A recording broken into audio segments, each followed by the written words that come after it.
मतलब recording on कर लीजिए हमारे 2 मिनट में। चलो ठीक है। ठीक है, सेक्शन डी वाले पार्ट के अलावा आज कुछ और एक्स्ट्रा चीज पढ़ा देते हैं, तो फिर उसके बाद इसको आने ही दो, तब तक तुम लोग को जो डिस्कशन करना है उसको पूछ लेते हैं, क्योंकि फंक्शनल ग्रुप जब शुरू करेंगे तो नहीं, शुरू में क्लास करेगा उसको पता ही नहीं चलेगा क्या बोल रहे थे। हम बुकलेट एक सेकंड निकाल रहे हैं।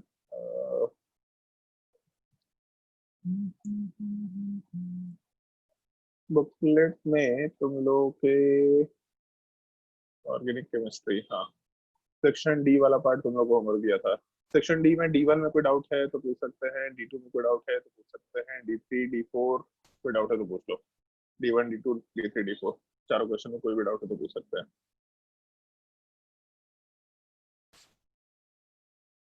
बनाया है होमवर्क नहीं बनाया है? बनाया सर। Okay okay okay. बनाया हमको सर। तो हमको तो पता नहीं क्यों ऐसा डाउट लगता है, केमिस्ट्री का होमवर्क बहुत कम लोग बनाते हैं। तुम लोग को देखते बस मैथ्स फिजिक्स का डाउट पूछते रहता है, केमिस्ट्री का डाउट केवल अरविंद पूछते रहता है, बाकी कोई और पूछता ही नहीं है। मतलब ऐसे होता है ना व्हाट्सएप पे या फिर टेलीग्राम पे पूछ रहा होगा, तो अरविंद के अलावा कोई और नहीं पूछता। तो हमको डाउट होता है कि तुम लोग होमवर्क भी बनाता है कि नहीं बनाता है। कोई डाउट है डी1 डी2 डी3 डी4? तो केमिस्ट्री आसान है। केमिस्ट्री एक्चुअल में आसान है, मतलब है भी आसान चीज, इसमें ज्यादा कुछ डिफिकल्ट होता नहीं है। एक्चुअल में आसान नहीं है केमिस्ट्री, मैथ्स एक भारी है, तो ये आसान लगता है। तो लोगों को जो आसान लगता है वही अच्छा लगने लगता है, फिर उसमें लगता है कि आसान है आसान है। जल्दी बोलो कोई डाउट। चलो अगर डाउट नहीं है तो वर्कशीट में 2-3 क्वेश्चन सॉल्व कराते हैं हम, 1 मिनट रुक जाओ।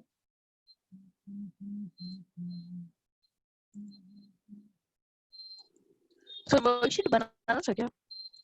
वर्कशीट बनाने के लिए तो होमवर्क तो नहीं दिया था शायद लास्ट क्लास में।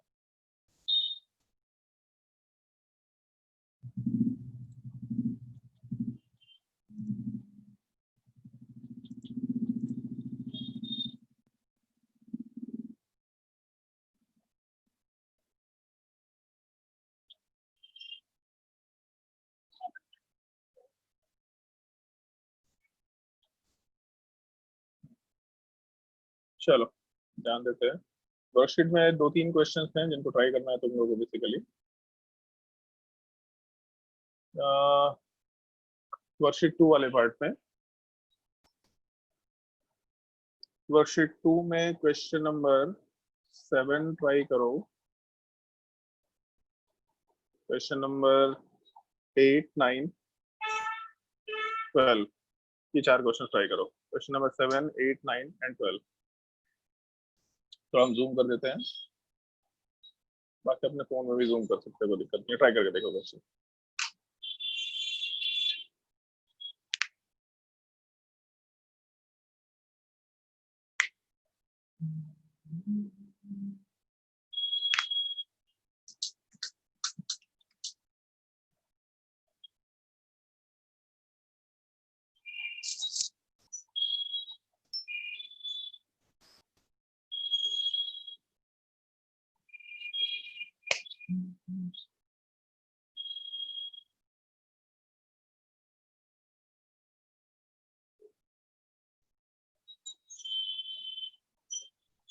फिर से मेरा ब्लू कलर गायब हो गया, तो सॉरी व्हाइट कलर गायब हो गया। तो विशाल सर जो है ना पता नहीं क्या कर देते हैं।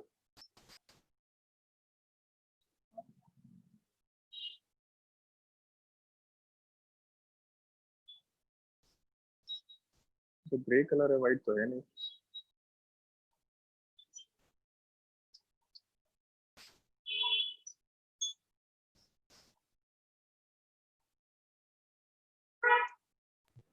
तो क्वेश्चन के सामने आ जा रहा है। अच्छा सॉरी।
पहले वाले केस में नोमेनक्लेचर कुछ 1 2 3 4 5 6 7, इसका मतलब नोमेनक्लेचर वाले पार्ट में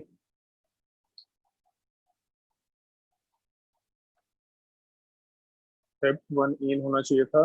उसके अलावा 3 कार्बन प्रोपाइल उसके सेकंड कार्बन पे, तो इसके इसमें 2 मिथाइल प्रोपाइल, और ये पूरा का पूरा ग्रुप है थर्ड नंबर कार्बन पे, मतलब थर्ड पोजीशन पे 2 मिथाइल प्रोपाइल Hep1 इन।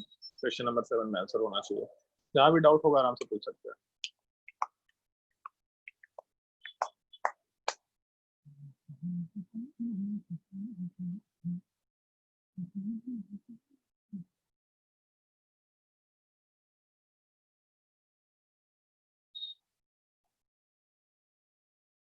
क्वेश्चन नंबर 8 वाले पार्ट में 3 इथेनाइल और 1 2 3 4 5 6, इसका मतलब हेक्स, लेकिन क्योंकि 2 डबल बॉन्ड है तो इसलिए हेक्सा लगा देंगे।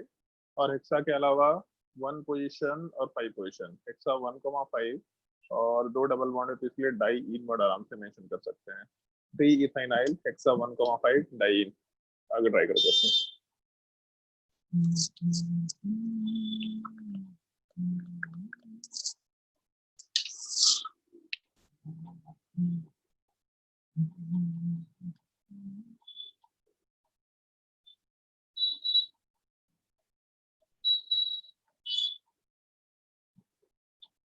फोन में अच्छा दिखता है यार वैसे। हम क्लास ले रहे हैं तो फोन में ही बोल रहे हैं, क्योंकि मेरा माइक गायब हो गया, पर इसमें वीडियो नहीं दिख रहा क्योंकि बोल कोई और रहा है। ओके,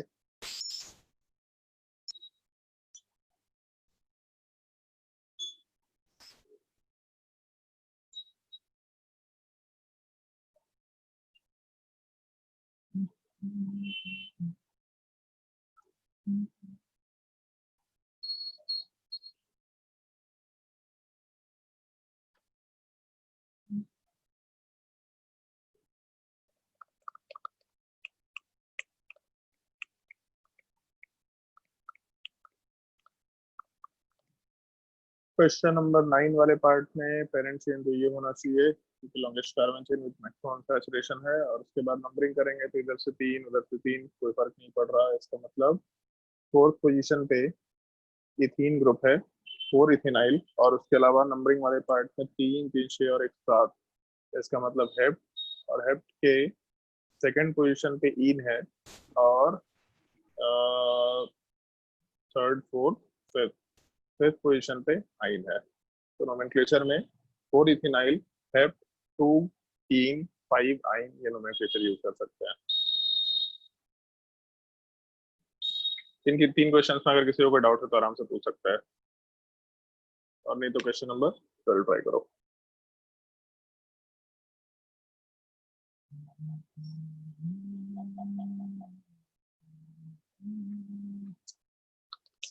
ए पापी, पाप करके आ गया? नहीं सर, चल ही रहा है अभी। मल्टी डायमेंशन में काम कर रहे टैलेंटेड लोग है भाई दुनिया में। ऐसे उनको ऐसा चल रहा है वीडियो, चलते चलते hello hello hello hello hello, sir net नहीं आ रहा था, hello hello. Sir network problem का इतना बहाना बना ना इस बार, मतलब इतना बंक हुआ है कि क्या ही बताएं।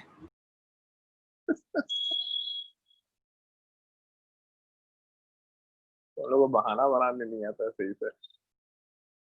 हम लोग कॉलेज में होता था, हम लोग तो नहीं कर पाते थे, बट जो सिविल डिपार्टमेंट के लोग थे और जो मैकेनिकल डिपार्टमेंट के लोग थे, बहुत नालायक थे, बहुत।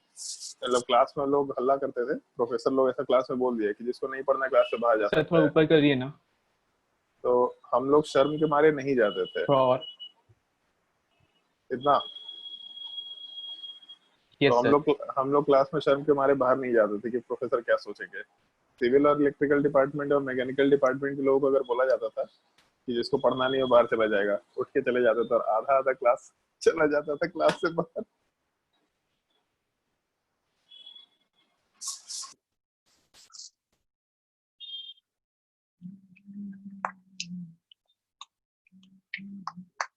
सर 8 में सिलेक्शन ऑफ पेरेंट चेन कैसे की है? 8 में सिलेक्शन ऑफ पेरेंट चेन कैसे की है? Longest carbon chain with maximum number of unsaturation. तो अगर हम लोग चेन नंबर ये 1 सेलेक्ट करते हैं तो सर कितने 8। अनसैचुरेशन?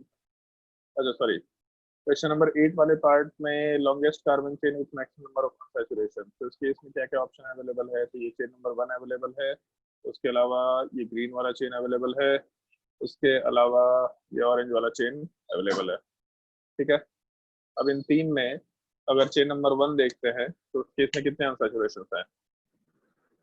2। चेन नंबर 2 में, 2। चेन नंबर 3 में। 2। तो maximum number of carbon chain पे जाएंगे, किसमें है maximum number of carbon chain?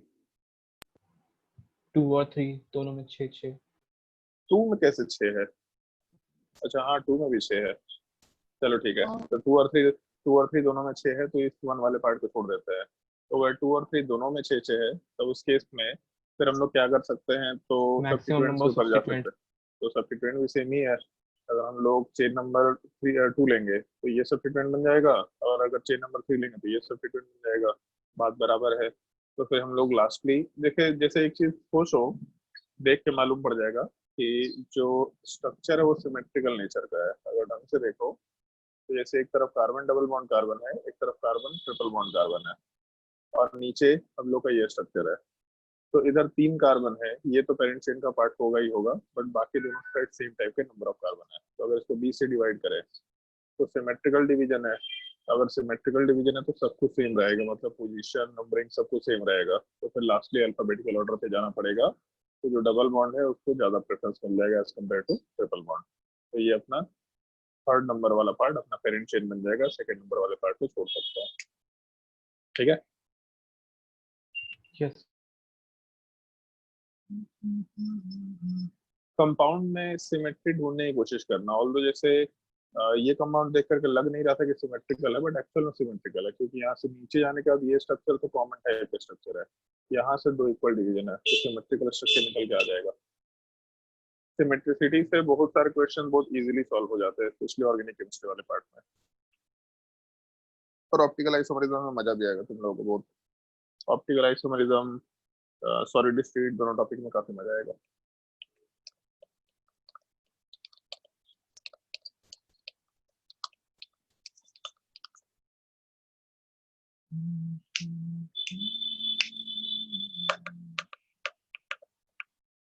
Question number 12 वाले पार्ट में अगर क्वेश्चन सॉल्व करते हैं तो केस में पेरेंट चेन वाला पार्ट देख के मालूम पड़ रहा है कि ये होना चाहिए longest carbon chain with maximum number of unsaturation. लेकिन इसमें जब पेरेंट चेन डिसाइड किए तो ये ग्रुप सब्स्टिट्यूएंट है अपना।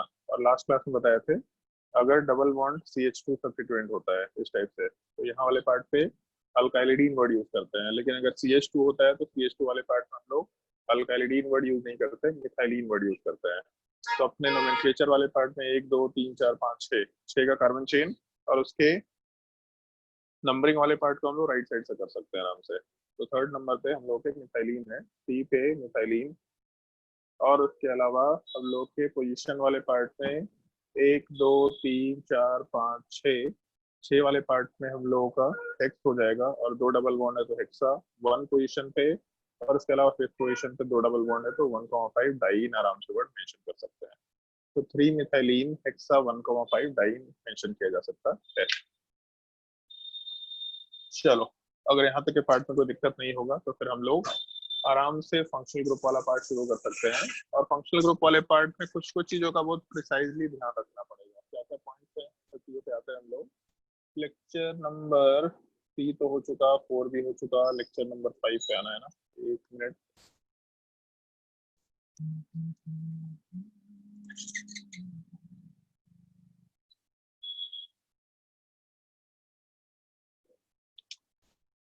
Lecture number 5, nomenclature of functional group. Copy में हेडिंग डाल देना, नोमेनक्लेचर ऑफ फंक्शनल ग्रुप, या सिंपली फंक्शनल ग्रुप डाल दो हेडिंग केवल, फंक्शनल ग्रुप। चलो ध्यान दो। जैसे हम लोग जब फंक्शनल ग्रुप वाले केस में नोमेनक्लेचर करते हैं तो सबसे पहला लेक्चर तुम लोग को याद होगा कि सबसे शुरुआत में जब हम लोग लेक्चर डिस्कस कर रहे थे तो वहाँ पे ऐसा मेंशन किया था कि फंक्शनल ग्रुप को हम लोग सफिक्स के जैसा सबसे लास्ट में रखते हैं, उसमें भी सेकेंडरी सफिक्स, क्योंकि primary suffix alkane alkene alkyne वाला पार्ट होता है। तो जब हम लोग फंक्शनल ग्रुप वाले पार्ट की बात करते हैं तो सबसे पहला पार्ट चाहिए जिसका नाम सबसे लास्ट में रहेगा। लेकिन ऐसा जरूरी नहीं है कि सारे फंक्शनल ग्रुप का नाम सबसे लास्ट में रखे, कुछ रूल्स हैं जिनका ध्यान रखना होगा। उन रूल्स को ध्यान रखने के लिए एक छोटा सा प्रायोरिटी टेबल होता है। ये प्रायोरिटी टेबल वाला पार्ट अपने को ध्यान रखना होता है, तो अपने कॉपी में ये प्रायोरिटी टेबल नोट कर लो, क्योंकि इस प्रायोरिटी टेबल वाले पार्ट को हम लोग यूज करेंगे नोमेनक्लेचर के टाइम पे। नोट करो प्रायोरिटी टेबल वाले पार्ट को, जिसमें कौन से टाइप का फंक्शनल ग्रुप है सबसे पहले ये चीज मेंशन करेंगे। उसके बाद उस फंक्शनल ग्रुप वाले पार्ट का जो हम लोग सफिक्स नेम यूज करते हैं, सफिक्स नेम का मतलब सेकेंडरी सफिक्स नेम की बात कर रहे हैं, वो क्या हो सकता है। और सेकेंडरी सफिक्स नेम का मतलब अगर वो functional group as a functional group treat कर रहे हैं तब उसका नाम क्या होगा, ये चीज मेंशन कर रहे हैं। लेकिन कभी कभी ऐसा भी होता है कि जो फंक्शनल ग्रुप वाला पार्ट है वो एज अ सब्स्टिट्यूएंट ट्रीट किया जाता है। किन केसेस में सब्स्टिट्यूएंट के जैसा ट्रीट किया जाता है उस चीज पाएंगे हम लोग। तो जब हम लोग सब्स्टिट्यूएंट के जैसा कंसिडरेशन लेके चलेंगे तो वहां पे हम लोग टर्म सेकेंडरी प्रीफिक्स बोल सकते हैं, या फिर यही टर्म मेंशन भी कर देते हैं सब्स्टिट्यूएंट नेम। तो हम लोगों का जो सेकेंडरी सफिक्स वाला पार्ट है यहाँ पे फंक्शनल ग्रुप नेम लिखना ज्यादा बेटर ऑप्शन होगा, ऐसा भी लिख करके काम कर सकते हैं। टोटल हम लोग के नोमेनक्लेचर वाले पार्ट में, जैसे अगर हम लोग वैसे फंक्शनल ग्रुप की बात करें तो पूरे एनसीईआरटी में रखा क्लास 11 से लेकर 12 तक में, तो ऑलमोस्ट 20 के अराउंड फंक्शनल ग्रुप है या उससे ज्यादा ही है। बट नोमेनक्लेचर वाले पार्ट में हम लोग को 12 फंक्शनल ग्रुप से मतलब होता है, और उन 12 फंक्शनल ग्रुप वाले पार्ट से भी एक्चुअल में मतलब नहीं है। इस प्रायोरिटी टेबल में हम लोग केवल 11 फंक्शनल ग्रुप को रखते हैं। एक फंक्शनल ग्रुप एनहाइड्राइड है, उसको नॉर्मली हम लोग इस प्रायोरिटी टेबल में नहीं रखा करते हैं, उसका कोई सेंस नहीं रहता है, उसका नोमेनक्लेचर हम लोग अलग से डील किया करते हैं, इसलिए उसको प्रायोरिटी टेबल में कंसिडर नहीं किया जाता है। तो नॉर्मली हम लोग जब फंक्शनल ग्रुप वाले पार्ट को डिस्कस करना शुरू करते हैं तो सबसे पहला फंक्शनल ग्रुप कार्बोक्सिलिक एसिड होता है। और 10th क्लास में सुना था जैसे इथेनोइक एसिड, मिथेनोइक एसिड, तो बेसिकली जब हम लोग फंक्शनल ग्रुप का नाम लिखेंगे तो यहाँ वाले पार्ट में हम लोग ओइक एसिड वर्ड लगा सकते हैं आराम से। मतलब नाम में शुरुआत में क्या है उस चीज से मतलब नहीं है, शुरुआत में अल्कीन अल्कीन अल्काइन कुछ भी हो सकता है, उसके आगे हम लोग सफिक्स में ओइक एसिड वर्ड आराम से मेंशन कर सकते हैं। मतलब केवल इतना पार्ट मेंशन करना होगा, ओइक, और उसके बाद एसिड कैसे मेंशन करेंगे उसी से आते हैं हम लोग। और इसका जो सब्स्टिट्यूएंट नेम है इसको हम लोग कार्बोक्सी बोला करते हैं। तो एक इसका छोटा सा जरूरत पॉइंट, पड़ता है? हाँ आ रहे हो उस चीज पे, जैसे एक छोटा सा पॉइंट ये हो सकता है कि नॉर्मली इस चीज का ध्यान रखना, जैसे हम लोग जब प्रायोरिटी टेबल की बात करते हैं तो प्रायोरिटी वाले पार्ट में अगर मान लो कि कंपाउंड में एक फंक्शनल ग्रुप है तब तो कोई दिक्कत नहीं है, वही अपने कंपाउंड का फंक्शनल ग्रुप होगा। बट अगर एक कंपाउंड में दो या दो से ज्यादा टाइप के फंक्शनल ग्रुप है, एक ही फंक्शनल ग्रुप के रिपीटिशन की बात नहीं कर रहा है, दो या दो से ज्यादा टाइप के फंक्शनल ग्रुप हैं, तो इस केस में जो ये प्रायोरिटी टेबल होगा उसमें जो हायर प्रायोरिटी में आएगा उसको मेन फंक्शनल ग्रुप मानेंगे, और नोमेनक्लेचर में वही पार्ट को केवल फंक्शनल ग्रुप के जैसा ट्रीट किया जाता है। और बाकी उसके अलावा जितने बचे हुए फंक्शनल ग्रुप थे उन सबको एज अ सब्स्टिट्यूएंट ट्रीट किया जाएगा। फिर से रिपीट कर रहे हैं इस चीज को, अगर हम लोग के एक कंपाउंड के अंदर दो या दो से ज्यादा टाइप के फंक्शनल ग्रुप है तो जो इस प्रायोरिटी टेबल के हिसाब से मेन फंक्शनल ग्रुप है वो अपना फंक्शनल ग्रुप बन जाएगा, और बाकी जितने भी फंक्शनल ग्रुप थे उन सबको हम लोग एज अ सब्स्टिट्यूएंट ट्रीट करना शुरू कर सकते हैं। जैसे मान लो ब्रोमीन है तो ब्रोमीन वाला पार्ट एक्चुअल में फंक्शनल ग्रुप होता है, लेकिन नोमेनक्लेचर में उसको हम लोग सब्स्टिट्यूएंट के जैसे ट्रीट कर रहे थे। तो सिमिलर टाइप से मेन फंक्शनल ग्रुप के अलावा जो प्रायोरिटी में हायर लेवल पे होगा उसके अलावा बाकी बचे हुए फंक्शनल ग्रुप्स को हम लोग एज अ सब्स्टिट्यूएंट ट्रीट करेंगे। और अरविंद का सवाल ये था कि अगर COH वाला पार्ट सबसे टॉप मोस्ट प्रायोरिटी में है तो इसके रिस्पेक्ट में तो बाकी सारा कुछ नीचे रहेगा, तो इस केस में इसकी जरूरत क्या है, क्योंकि जो भी ग्रुप इसके नीचे प्रायोरिटी में रहेंगे वही सब्स्टिट्यूएंट बनेगा। ये तो नहीं बनना चाहिए, लेकिन एक सर्टेन सिनेरियो होता है जहाँ पे हम लोग इस पार्ट को भी एज अ सब्स्टिट्यूएंट बना सकते हैं। वो फंक्शनल ग्रुप के नोमेनक्लेचर में 3 पार्ट होगा। एक पार्ट होता है जहाँ पे हम लोग चेन टर्मिनेटिंग फंक्शनल ग्रुप की बात करते हैं, क्या होता है आगे मेंशन करेंगे। दूसरा part non chain terminating functional group, और तीसरा उसी chain terminating functional group, although ये सेकंड पार्ट होता है, मतलब चेन टर्मिनेटिंग फंक्शनल ग्रुप। इसमें और भी पार्ट होता है थोड़ा मॉडिफिकेशन के साथ, कि अगर पूरे कंपाउंड में केवल एक चेन टर्मिनेटिंग फंक्शनल ग्रुप रहा तो हम लोग सेकंड वाले पार्ट में उस चीज को डिस्कस करते हैं। बट अगर कंपाउंड में 2 या 2 से ज्यादा फंक्शनल ग्रुप रहा तो 2 वाला पार्ट अलग एक क्लासिफिकेशन है, और 3 या 3 से ज्यादा के केस में हम लोग इस मेन फंक्शनल ग्रुप को भी सब्स्टिट्यूएंट के जैसा कंसिडर कर पाएंगे। कैसे कर पाएंगे, जब नोमेनक्लेचर वाला पार्ट आएगा तो पता चल जाएगा। तो इसीलिए ऑल्दो कार्बोक्सिलिक एसिड सबसे हाईएस्ट प्रायोरिटी का फंक्शनल ग्रुप है, बट फिर भी इसका सब्स्टिट्यूएंट नेम दुनिया में एग्जिस्ट करता है, इसको हम लोग एज अ सब्स्टिट्यूएंट कंसिडर कर सकते हैं। नोट कर लेते हैं पार्ट को, और लिस्ट को नोट डाउन करते जाना। इस चीज को हम लोग नोमेनक्लेचर में रेगुलरली यूज करेंगे। लिस्ट को नॉर्मली हम सजेशन देंगे याद रखो। याद रखने का तरीका है कि 2-3 बार खुद से लिख लेना। तो 2-3 बार अगर इस चीज को लिखेंगे तो अपने आप याद रहेगा, लेकिन फिर भी भूलेंगे ही भूलेंगे। तो जब भी नोमेनक्लेचर सॉल्व करना होगा तो बार बार ये लिस्ट को देखते रहना, ताकि दिमाग में लिस्ट का ऑर्डर वाला पार्ट डेफिनेटली बना रहे। सर नेमोनिक्स नहीं है? बनाया नहीं यार कोई, पता नहीं मेरे से निमोनिक्स बनता नहीं है। निमोनिक्स मतलब मेरे लिए और हेडेक हो जाता है कि निमोनिक्स याद रखो कि ये निमोनिक्स इसमें किस चीज को वो करता था, रिलेट करता था, इसलिए हम निमोनिक्स नहीं बनाते हैं। हम टेबल तुमको से डायरेक्ट क्वेश्चंस आता है। टेबल से डायरेक्ट क्वेश्चन आ सकता है कि नोमेनक्लेचर के प्रायोरिटी लिस्ट में हाईएस्ट प्रायोरिटी का कौन सा हो गया, फिर इन सब में सबसे हाईएस्ट प्रायोरिटी का कौन सा ग्रुप है, ये पूछा जा सकता है, डेफिनेटली पूछा जा सकता है। हम निमोनिक्स नहीं बनाते हैं, बहुत सारी चीजें ऐसा बनाते हैं जो हमको याद ना रखना पड़े, मतलब उसी के गिवन स्ट्रक्चर से रिलेट करके बना पाए। निमोनिक्स पता नहीं क्यों हमको कभी मेरे पल्ले नहीं पड़ा। निमोनिक्स बनाने में बड़ा मेहनत करना पड़ता है, बड़ा परमुटेशन कॉम्बिनेशन है उसी। SO3H वाले पार्ट को ध्यान होगा सल्फोनिक एसिड बोलते हैं, और एक्चुअल में इसको सल्फोनिक एसिड ही लिखा जाता है। मतलब फंक्शनल ग्रुप के नाम में जैसे अल्कोहल का ऑल है, तो यहाँ वाले पार्ट में लोग नाम में सल्फोनिक एसिड ही वर्ड मेंशन करेंगे, और जब इसका हम लोग सब्स्टिट्यूएंट नेम की बात करते हैं तो सल्फो वर्ड आराम से मेंशन कर सकते हैं। फिर उसके बाद जो तीसरा हम लोग का ग्रुप है, इस चीज को हम लोग ईस्टर ग्रुप कंसिडर कर सकते हैं, और ईस्टर ग्रुप वाले पार्ट में हम लोगों का नोमेनक्लेचर थोड़ा यूनिक टाइप का होता है। जैसे ऐसा होता है पार्ट, जैसे आर के साथ C double bond O R dash, मान लो ऐसा ग्रुप है, तो एक कार्बन चेन हम लोग के कार्बन के साथ अटैच होगा, और दूसरा कार्बन चेन वाला पार्ट ऑक्सीजन के साथ अटैच होगा। तो ये जो ऑक्सीजन के साथ कार्बन चेन अटैच होता है, इस चीज को अल्काइल लिखा जाता है। और ये कार्बन चेन इंक्लूडिंग कार्बन, ये पूरा पार्ट, मतलब ये आर ग्रुप इंक्लूडिंग कार्बन, इसमें जितने टोटल कार्बन होंगे इस चीज को सेकेंड पार्ट में रखा जाता है, एल्केनोएट वाले पार्ट में। और एक्चुअल में देखा जाए तो जैसे ये पार्ट को अगर छोड़ दें हम लोग, तो इतने पार्ट के बाद केवल इतना ही लास्ट में हम लोग नाम ऐड कर रहे हैं।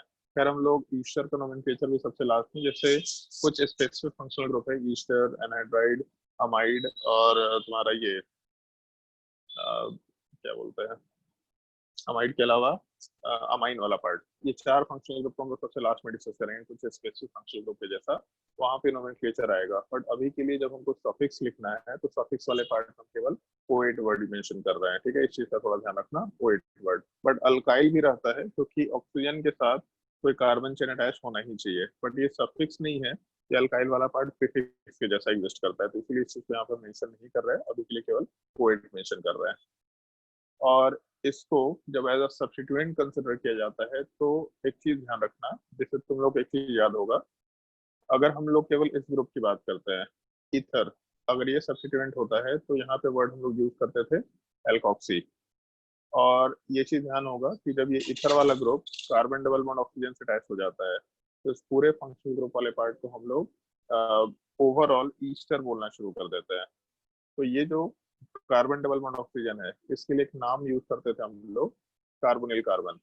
तो इस केस में ये जो नोमेनक्लेचर है सब्स्टिट्यूएंट में, यहाँ पे हम लोग एल्कोक्सी कार्बोनिल वर्ड यूज करना शुरू कर देते हैं, मतलब नाम वाले पार्ट में जो ईस्टर वाले पार्ट था उसके लिए हम लोग एल्कोक्सी वर्ड यूज कर रहे हैं, और इसके अलावा जो कार्बोनिल कार्बन है उसके लिए हम लोग कार्बोनिल वर्ड यूज करते हैं। टोटल नाम सब्स्टिट्यूएंट में एल्कोक्सी कार्बोनिल हो जाएगा। वैसे ये चीज याद रहेगा क्योंकि आगे के नोमेनक्लेचर में सारे ग्रुप ऑलमोस्ट सिमिलर टाइप के रहते हैं। फिर उसके बाद अगला जो नंबर है वो COX वाले पार्ट का है। COX वाला पार्ट तुम लोगों को बताया था असाइल हैलाइड होता है या फिर एसिड हैलाइड होता है, और एसिड हैलाइड या असाइल हैलाइड में हम लोगों का सफिक्स वाला पार्ट है ऑयल हैलाइड होता है, अल्केनॉयल हैलाइड। अल्केन और उसके बाद OYL, जैसे इथेनोइक एसिड है तो इथेनॉयल हैलाइड वर्ड यूज कर सकते हैं। जो भी हेलोजन होगा उसको हैलाइड वाले पार्ट में पुट करेंगे। और जैसे अगर मान लो एक क्लोरीन होता तो इसका नोमेनक्लेचर हम लोग क्लोरो लिखते हैं, अगर एक हेलोजन होता तो हेलो लिखते हैं, और इसी के साथ C double bond word attached है। तो जब ईस्टर था तो ईस्टर वाले पार्ट में हम लोग के पास एक ईथर वाले ग्रुप का नाम एल्कोक्सी था, तो यहाँ वाले पे हेलोजन का नाम हेलो होता है इन जनरल, और कार्बोनिल कार्बन। तो नोमेनक्लेचर वाले पार्ट में हेलो कार्बोनिल वर्ड आराम से मेंशन किया जा सकता है। जो भी हेलोजन देगा उसके हिसाब से स्पेस नाम रहता है आराम दोनों से के डिसाइड बीच कर में? लेंगे। क्या बोल रहा है? स्पेस रहता है दोनों के बीच में? क्या बोला? हाँ हाँ, तो स्पेस हेलो रहेगा, हेलो और कार्बोनिल के बीच में स्पेस रहेगा वहाँ पे।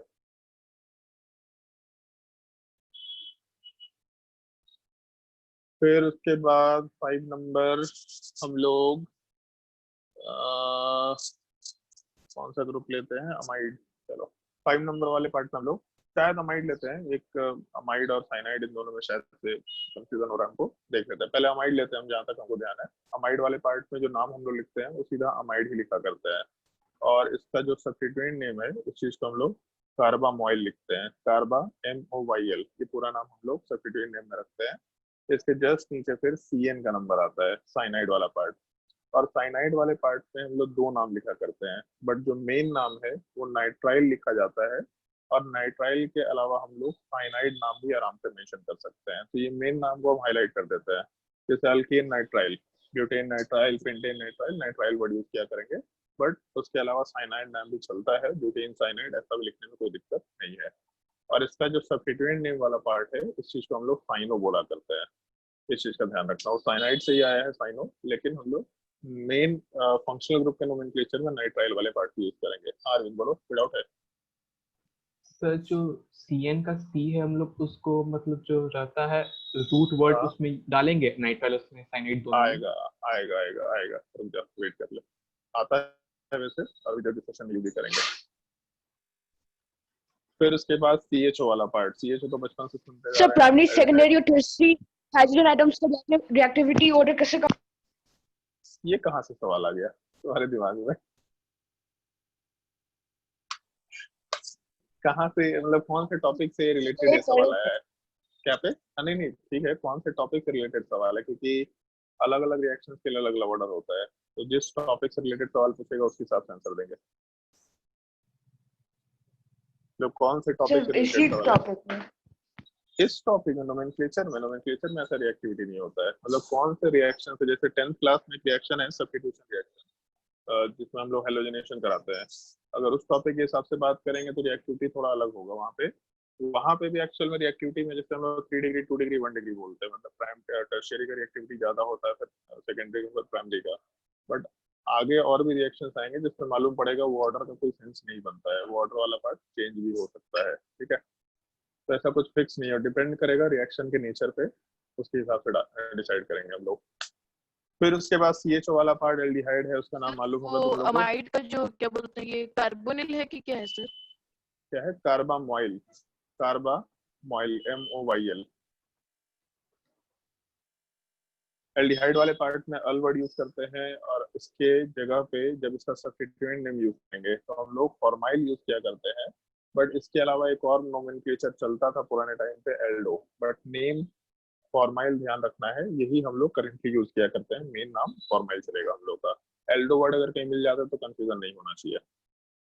फिर इसके बाद हम लोगों का 8वां जो फंक्शन ग्रुप है वो कीटोन वाला पार्ट होता है, और कीटोन वाले पार्ट में 10th क्लास में चीज पढ़ने का है, ओन। तो एल्डिहाइड, कीटोन, कार्बोक्सिलिक एसिड, ये 3 नाम अभी तक हैं जो अपने सिलेबस में है। फिर उसके अलावा अल्कोहल वाला पार्ट, ये 4 नाम अपने सिलेबस में है जो हम लोग को 10th क्लास में पढ़ना है। बट इतने सारे हम लोग फंक्शनल ग्रुप का नाम देख लेंगे कितने बार रिपीट करेंगे इस चीज को कि वो सब नाम अपने आप से याद रहेगा। तो इस केस में जो कीटोन वाला पार्ट है उसके नोमेनक्लेचर में हम लोग ओन सफिक्स लगाया करेंगे, और इसके नोमेनक्लेचर वाले पार्ट में हम लोग वर्ड ऑक्सो यूज कर सकते हैं सब्स्टिट्यूएंट के जैसा, बट कहीं कहीं पे कीटो वर्ड भी दिया रहता है। तो मेन नाम ऑक्सो ध्यान रखना, कीटो वाला पार्ट हम लोग कभी कभी यूज करेंगे, या फिर ऑप्शन अगर दे रखा हुआ तो कीटो देख के कंफ्यूजन नहीं होना चाहिए, इसलिए इस चीज को मेंशन कर दिया है। बट नोमेनक्लेचर में ऑक्सो या कीटो दोनों वर्ड चल सकता है, मेनली हम लोग ऑक्सो वर्ड यूज करेंगे। उसके बाद अगला नंबर आता है OH का, जिसको हम लोग अल्कोहल बोलते हैं, और इसको OL से डिनोट करते हैं, ऑल, और इसका जो सब्स्टिट्यूएंट नेम वाला पार्ट होगा इस चीज को हाइड्रोक्सी बोला जाता है। फिर उसके बाद 10 नंबर वाले पार्ट में OH की जगह पे SH, और ये शायद से तुम लोगों को केमिकल बॉन्डिंग में बताया था कि अगर ऑक्सीजन की जगह सल्फर आता है तो हम थायो वर्ड लगा देते हैं, तो ओल के मतलब थायोल, अल्कोहल की जगह पे थायो, या फिर थायो अल्कोहल भी बोला जा सकता है। तो जैसे ऊपर ओल है तो नीचे वाले पार्ट में थायोल वर्ड यूज कर दिए। और इसका जो फंक्शनल ग्रुप नेम है उसको मरकैप्टन भी बोला जाता है, मतलब थायोल, थायो अल्कोहल या मरकैप्टन। तो उस मरकैप्टन से नाम मरकैप्टन वाला पार्ट मेंशन किया जाता है। और सबसे लास्ट पार्ट जो हम लोग को डिस्कस करना होता है NH2। 1 डिग्री अमाइन हो या 2 डिग्री अमाइन हो या 3 डिग्री अमाइन हो, रहेगा अमाइन ही, नोमेनक्लेचर वाले पार्ट में भी अमाइन ही मेंशन करेंगे, और इसका हम लोग सब्स्टिट्यूएंट नेम अमीनो मेंशन किया करते हैं। अमाइन में जब 1 डिग्री अमाइन होगा, 2 डिग्री अमाइन होगा, 3 डिग्री अमाइन होगा, तो नंबरिंग में मतलब रूल्स में थोड़ा बहुत वेरिएशन एक होता है जिसको थोड़ा ध्यान रखना होता है, तो इसका नोमेनक्लेचर अलग से डिस्कस किया करते हैं नॉर्मली। अब इन सारे के सारे फंक्शनल ग्रुप्स में जब डिस्कशन करना शुरू करेंगे तो एक छोटा सा पार्ट देख सकते हैं, अगर ढंग से देखो तो अमाइन में कोई कार्बन नहीं था, थायोल में कार्बन नहीं था, ऑक्सीजन वाले पार्ट में, अल्कोहल में कार्बन नहीं था, कीटोन वाले पार्ट में कार्बन है, एल्डिहाइड वाले पार्ट में कार्बन है, CN में कार्बन है, CONH2 अमाइड वाले पार्ट में कार्बन है, असाइल हैलाइड में कार्बन है, ईस्टर में कार्बन है, SO3H में कार्बन नहीं है, और कार्बोक्सिलिक एसिड में कार्बन है। इनफैक्ट अगर इसको थोड़ा एक्सपैंड करें तो कार्बोक्सिलिक एसिड में जो कार्बन है वो लास्ट कार्बन है, इससे पहले कार्बन होगा बट इसके आगे कहीं कार्बन इधर साइड नहीं दिखाई दे रहा, कार्बन के बाद ऑक्सीजन का नंबर आ गया, तो इस केस में कार्बन यहाँ पे बिल्कुल लास्ट में एग्जिस्ट कर रहा है। उसके अलावा जब हम लोग मान लो ईस्टर की बात करेंगे तो ईस्टर वाले पार्ट में भी ये कार्बन के आगे जाने पे ऑक्सीजन है, उसके आगे कार्बन भले ही है लेकिन कार्बन के पीछे साइड कुछ भी कार्बन हो सकता है लेकिन इसके आगे कोई भी कार्बन नहीं है। सिमिलर टाइप से असाइल हैलाइड में C डबल बॉन्ड O और हेलोजन, यहाँ भी कार्बन आकर के एंड हो जा रहा है। क्वेश्चन नंबर 5 में भी ऐसा ही कार्बन एंड हो रहा है। CN में भी C के बाद ट्रिपल बॉन्ड N, मतलब इससे पहले कार्बन हो सकता है लेकिन इसके बाद में कोई कार्बन नहीं हो सकता है, ऐसा आराम से बोल सकते हैं। CHO में सेम चीज है लेकिन 8 नंबर कीटोन में सेम चीज नहीं है, इस कीटोन में इसके दोनों साइड कार्बन हो सकता है, तो कार्बन चेन यहाँ पे एंड नहीं हो रहा। बट ऊपर में जो जो कंसिडरेशन लिए थे सब में एक चीज दिख रहा था कि कार्बन वाला पार्ट वहां पे एंड हो जा रहा है।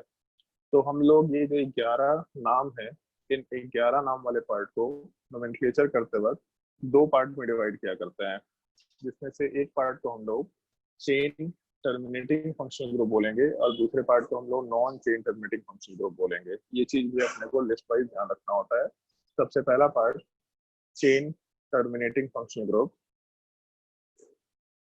जो चेन को टर्मिनेट कर दे रहा है, बट हिंदी में समझना ज्यादा आसान होगा, जहाँ पे चेन खत्म हो जा रहा है, या फिर उल्टा बोलो तो ज्यादा बेटर है, जहाँ से चेन शुरू होता है। एक्चुअल में यही बोला जाता है जहाँ से चेन शुरू होता है, लेकिन चेन टर्मिनेटिंग उल्टा वर्ड यूज करता है, जहाँ पे आके चेन खत्म हो जा रहा है, मतलब कार्बन चेन के आगे कोई दूसरा आइटम मिल जाता है वहाँ पे, तो चेन टर्मिनेटिंग फंक्शनल ग्रुप। और दूसरा जिसमें हम लोग चेन को टर्मिनेट नहीं करते हैं तो वहाँ पे non chain terminating functional group word आराम से मेंशन कर सकते हैं।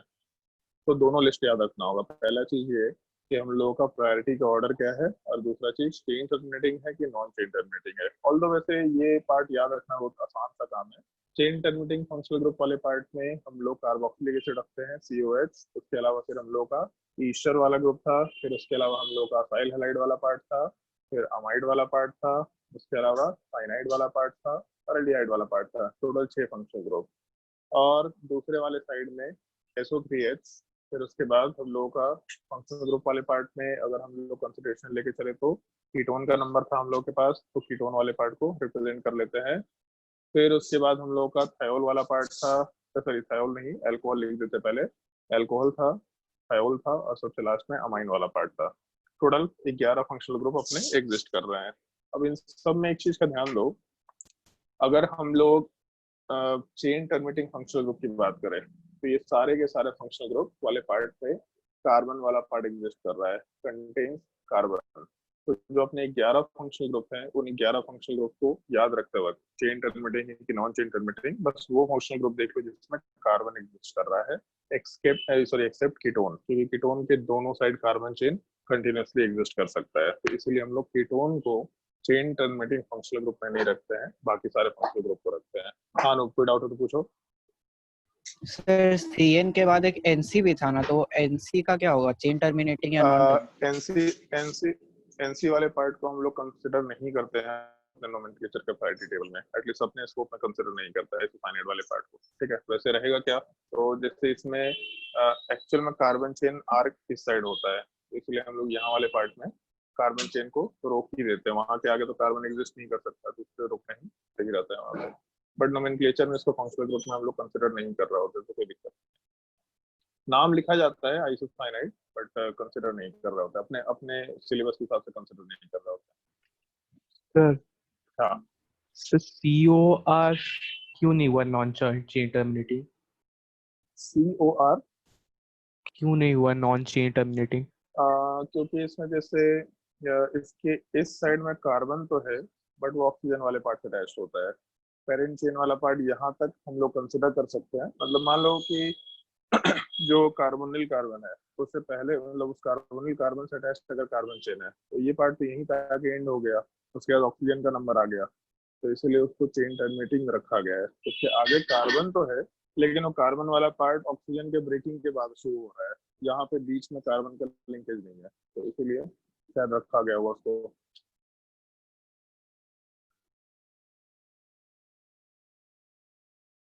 और कोई डाउट किसी को?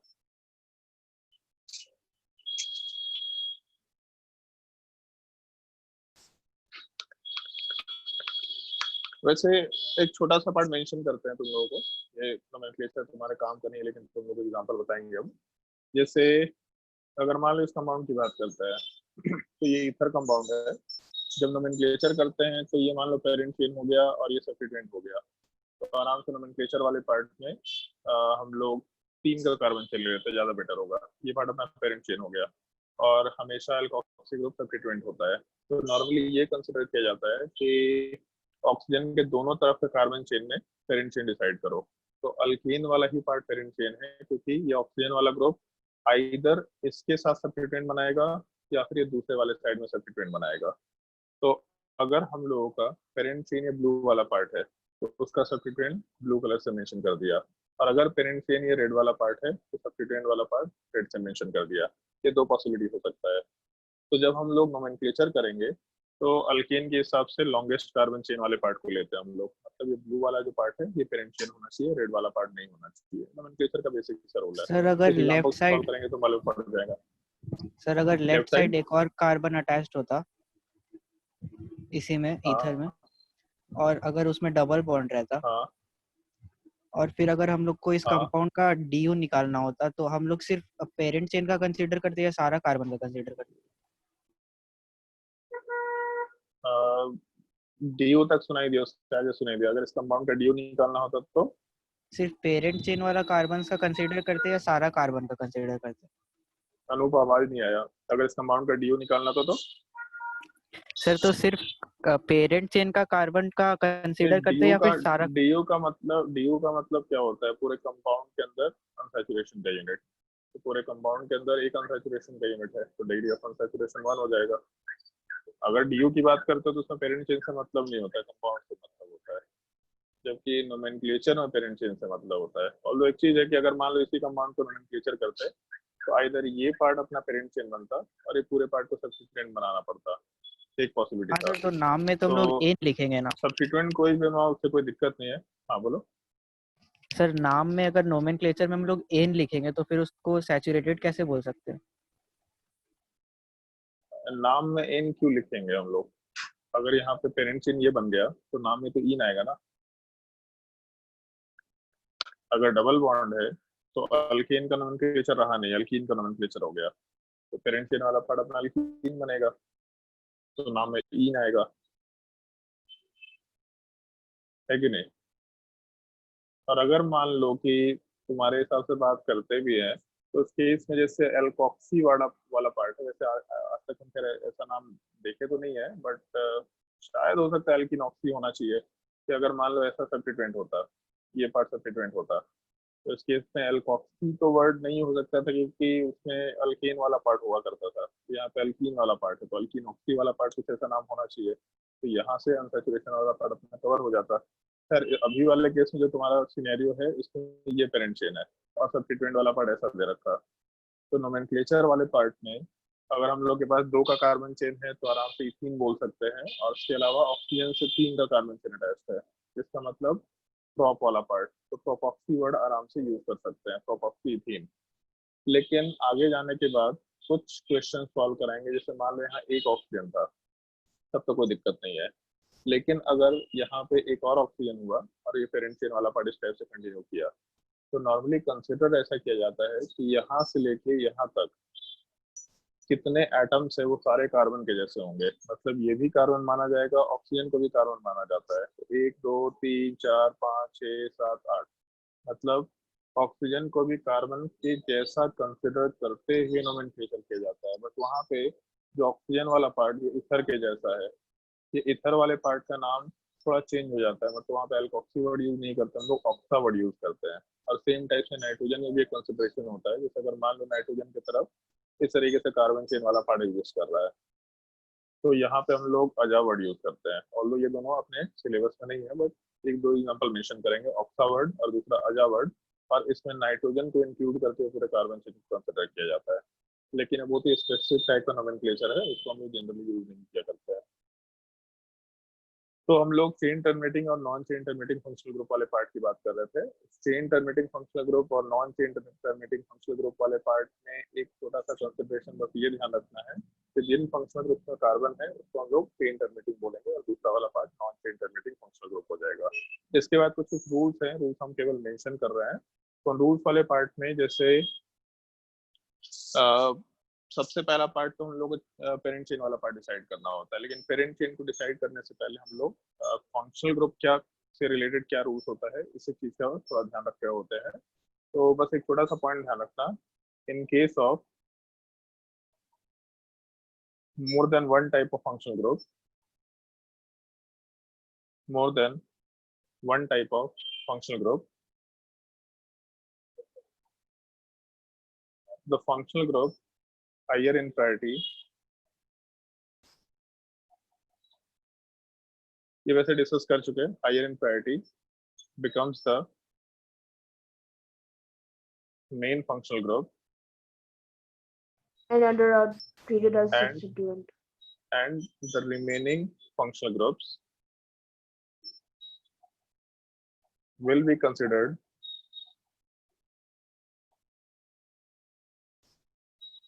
as substituent for nomenclature.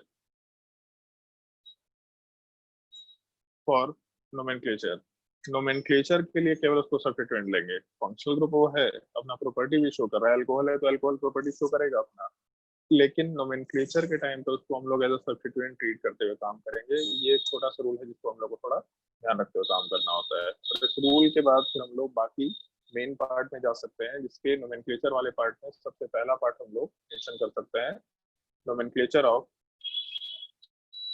Non chain terminating functional group. और ये जो नोमेनक्लेचर वाला पार्ट है ऑलमोस्ट अल्केन के जैसा नोमेनक्लेचर है, ऑलमोस्ट अल्केन के जैसा, जिसमें हम लोग सबसे पहले जैसे नोमेनक्लेचर ऑफ अल्केन करते थे तो उसमें मैक्सिमम नंबर ऑफ कार्बन देखते थे, बट यहाँ पे मैक्सिमम नंबर ऑफ कार्बन तो देखना है, लेकिन वो कार्बन चेन देखना है जिसमें maximum number of chain terminating functional group, sorry non chain terminating functional group directly attached है। जैसे अल्केन में हम लोग कार्बन देखे थे, फिर सब्स्टिट्यूएंट देखे थे, फिर अल्फाबेटिकल ऑर्डर। अल्कीन में हम लोग मैक्सिमम नंबर ऑफ अनसैचुरेशन एक एक्स्ट्रा पार्ट ऐड किए, तो फंक्शनल ग्रुप में भी हम लोग फंक्शनल ग्रुप का पार्ट एक एक्स्ट्रा ऐड कर दिया करते हैं। तो सबसे पहले पार्ट को जो देखना है अपने को, ये maximum number of main functional group ऐसा मेंशन कर सकते हैं। किस चेन में maximum number of main functional group होगा। जैसे अनसैचुरेशन वाला पार्ट था, तो हो सकता है कि कंपाउंड का लॉन्गेस्ट कार्बन चेन वही हो, बट हो सकता है ना भी हो, लेकिन मैक्सिमम नंबर ऑफ अनसैचुरेशन होना चाहिए। सेम टाइप से maximum number of main functional group must condition है सबसे पहला। बट इससे अगर डिसाइड नहीं कर पा रहे तब फिर उसके बाद हम लोग मैक्सिमम नंबर ऑफ अनसैचुरेशन पे जाएंगे। इससे भी अगर डिसाइड नहीं कर पा रहे तब उसके बाद अल्केन वाले पार्ट का जो रूल था, मैक्सिमम नंबर ऑफ कार्बन, इससे अगर डिसाइड नहीं कर पा रहे तो फोर्थ पार्ट जिसको कंसिडर करना है यहाँ पे हम लोग का मैक्सिमम नंबर ऑफ सब्स्टिट्यूएंट।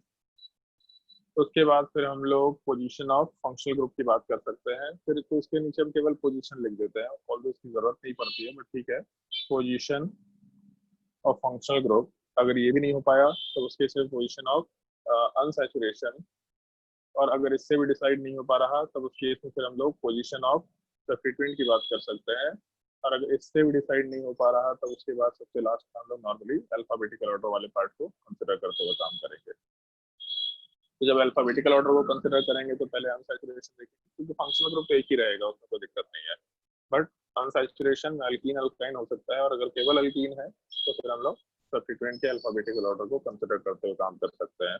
मतलब जो अपने अनसैचुरेशन तक का रूल था वो है, उसमें एक एक्स्ट्रा पार्ट ऐड हो गया, maximum number of main functional group. लेकिन एक चीज का यहाँ ध्यान रखना है, जैसे यहाँ पे जब हम लोग पेरेंट चेन सेलेक्ट करते हैं तो इस केस में ये रूल एक्स्ट्रा ध्यान रखना, सेलेक्ट द कार्बन चेन।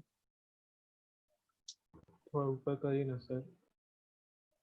तो नोट करना है क्या? नोट करने की जरूरत नहीं है, अल्कीन वाले पार्ट से रिलेट कर फिफ्थ सकते हैं, पॉइंट देखना था। ध्यान में रहेगा। अच्छा, फिफ्थ वाले पार्ट में हम लोग पोजीशन ऑफ फंक्शनल ग्रुप, फिर अनसैचुरेशन, फिर सब्स्टिट्यूएंट, ये चीज को देख सकते हैं। मतलब बेसिकली हम लोग पोजीशन वाले पार्ट को देखते हुए काम करेंगे। ऑल्दो यहाँ वाले पार्ट तक जाने की जरूरत नहीं पड़ती, कैसा भी नोमेनक्लेचर हम भी आज तक नहीं देखे जहाँ पे rule number position of substituent के हिसाब से हम लोग पेरेंट चेन डिसाइड करते हैं अल्फाबेटिकल ऑर्डर के हिसाब से, तो इस चीज को आराम से हम लोग स्किप कर सकते हैं, कोई दिक्कत नहीं है।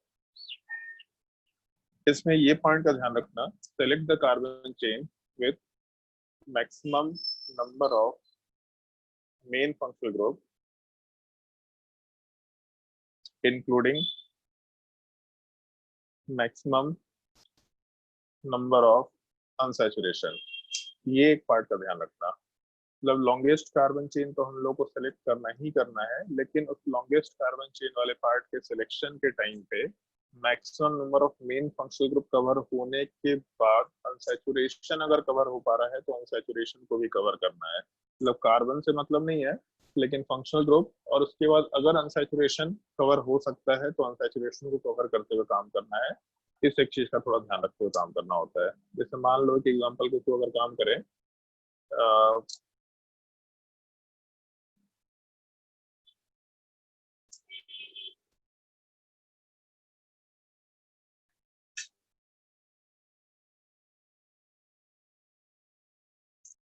मान लीजिए कंपाउंड दे रखा और इसमें बोलता पेरेंट चेन डिसाइड करो, तो इस केस में हम लोग का पहला सबसे पहला काम ये होगा कि फंक्शनल ग्रुप को हाईलाइट करके रखेंगे।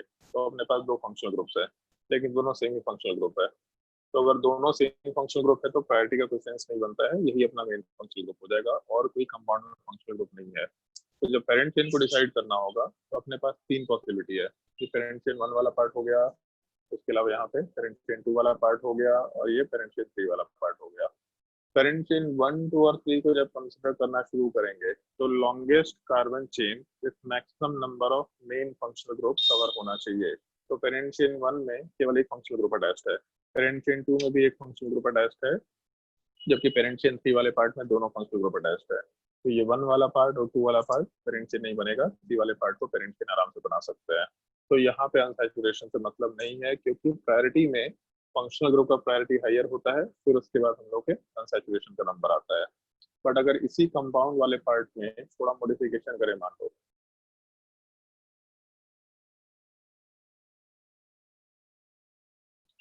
मान लीजिए कंपाउंड दे रखा है और इस कंपाउंड में पूछा है कि हम लोग का पेरेंट चेन वाला पार्ट क्या होगा। तो सबसे पहला पार्ट कि फंक्शनल ग्रुप वाले पार्ट को हाईलाइट करो। तो यहाँ पे दो फंक्शनल ग्रुप प्रेजेंट है अपने पास, OH ग्रुप और NH2 ग्रुप।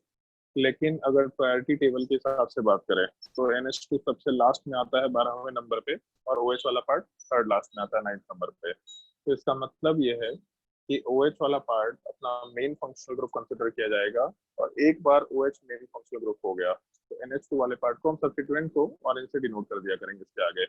NH2 को हम लोग सब्स्टिट्यूएंट के जैसा ट्रीट करेंगे। अब ये फंक्शनल ग्रुप रहा ही नहीं नोमेनक्लेचर के हिसाब से। तो जब पेरेंट चेन डिसाइड करना है तो एक पॉसिबिलिटी ये है कि हम लोग के पास ये हॉरिजॉन्टल वाला पार्ट पेरेंट चेन है, दूसरी पॉसिबिलिटी ये कि हम लोग के पास ब्लू वाला पार्ट पेरेंट चेन है, और थर्ड पॉसिबिलिटी ये कि रेड वाला पार्ट पेरेंट चेन होगा। तो हम लोग वैसा चेन सेलेक्ट करेंगे जिसमें maximum number of main functional group exist कर रहा हो। तो एक चीज फिक्स है कि हम लोगों का ये OH वाला पार्ट का चेन कार्बन चेन में एग्जिस्ट करेगा ही करेगा, मतलब इतना पार्ट तो कार्बन चेन में एग्जिस्ट करना ही करना है, इसके बिना काम नहीं हो सकता। अब इसके बाद इधर हम लोग आगे चले जाएं या फिर नीचे चले जाएं। तो हम लोग अगर आगे जाते तो ज्यादा कार्बन मिलता और एक NH2 मिल रहा है, लेकिन फिर भी हम लोगों का पेरेंट चेन वाला पार्ट ही नीचे जाएगा। क्यों ऐसा? क्योंकि नीचे जाने पे हम लोगों का अनसैचुरेशन कवर हो रहा है, जबकि सामने जाने पे NH2 अब सब्स्टिट्यूएंट के जैसा है, यहाँ पे फंक्शनल ग्रुप एग्जिस्ट ही नहीं कर रहा। तो मेन फंक्शनल ग्रुप कवर करो, फिर अनसैचुरेशन कवर करो अगर पॉसिबल है तो। इसका मतलब ये पेरेंट चेन वाले पार्ट में 2 नंबर अपना मेन पेरेंट चेन बन जाएगा। चेन नंबर 1 वाले पार्ट को और चेन नंबर 3 वाले पार्ट को हम लोग पेरेंट चेन का पार्ट नहीं कंसीडर करेंगे। तो पहला काम मेन फंक्शनल ग्रुप देखो, जिस केस में मेन फंक्शनल ग्रुप कवर हो रहा है उसको कंसीडर करना है, तब अनसैचुरेशन छोड़ सकते हैं। बट अगर अनसैचुरेशन अगर फंक्शनल ग्रुप कवर करते हुए अनसैचुरेशन भी कवर कर सकते हैं तो इसको प्रायोरिटी में रखते हुए आराम से नोमेनक्लेचर फॉलो कर सकते हैं। इस चीज का थोड़ा ध्यान रखना। फिर इसके बाद हम लोगों का वापस सेम पार्ट आएगा, नंबरिंग वाला पार्ट। अगर हम लोग का पेरेंट चेन डिसाइड हो गया तो पेरेंट चेन डिसाइड होने के बाद नंबरिंग अपने को करना ही करना होता है, नंबरिंग ऑफ पेरेंट चेन। और अगर हम लोग numbering of parent chain carry out करें तो इस केस में हम लोगों के बेसिक पार्ट में सिंपल सा कंसिडरेशन ये रहेगा, जो फर्स्ट पॉइंट ऑफ डिफरेंस हम लोग लास्ट क्लास में मेंशन कर रहे थे कि जिस साइड से जाने पे फंक्शनल ग्रुप को पहले पोजीशन मिल रहा होगा, जैसे हम लोग सब्स्टिट्यूएंट में कर रहे थे, तो एग्जैक्टली सेम कंसिडरेशन यहाँ पे आएगा। पॉइंट नोट कर लो। क्या लोकेंट नहीं, यहाँ वाले पार्ट में lower set of locant rule apply नहीं करते हैं अगर ओपन चेन स्ट्रक्चर होता है तो। जिस साइड से जाने पे फंक्शनल ग्रुप पहले पोजीशन पे आता है उस चीज की बात करते हैं। तो पॉइंट मेंशन कर लेते हैं। Functional group is given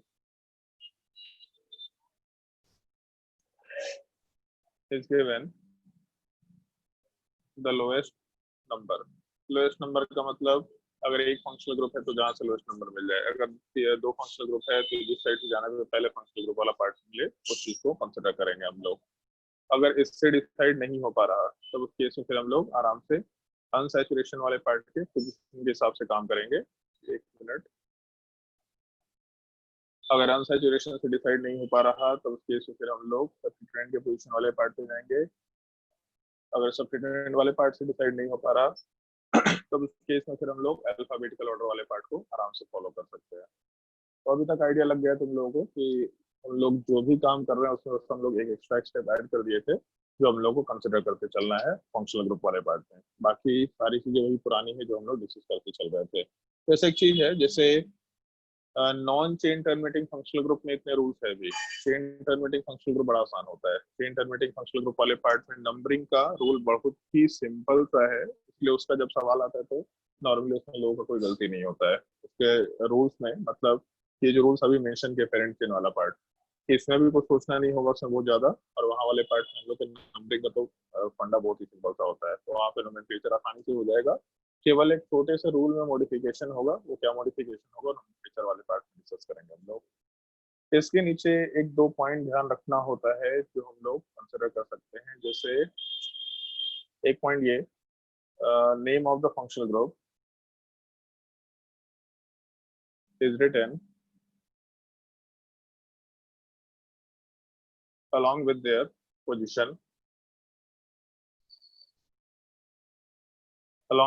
position क्योंकि हम लोग non chain terminating functional group की बात कर रहे हैं तो इसलिए name of the functional group is written along with their position ऐसा मेंशन करते हुए चल रहा है। और अगर 2 या 3 या 4 फंक्शनल ग्रुप होगा तो by di tri tetra word आराम से मेंशन कर सकते हैं। और कुछ मॉडिफिकेशन इसमें हम लोग मेंशन नॉर्मली नहीं करते हैं।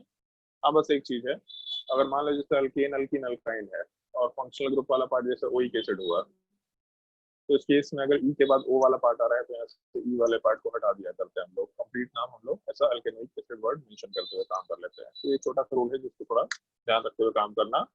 ऑल्दो सल्फोनिक एसिड में जरूरत नहीं पड़ेगा, अल्कोहल में जरूरत पड़ेगा, अमाइन में जरूरत पड़ेगा, तो ठीक है। सब कुछ इसमें कीटोन वाले पार्ट में जरूरत पड़ेगा, वहां पे जब जरूरत पड़ेगा तो इस चीज को आराम से मेंशन करते हुए काम करेंगे। तो क्वेश्चन नोट करना शुरू करो। Right the IUPAC nomenclature. और शुरू में बहुत सिंपल सिंपल नोमेनक्लेचर करा रहे हैं, बाद में लेवल बढ़ाते चले जाएंगे।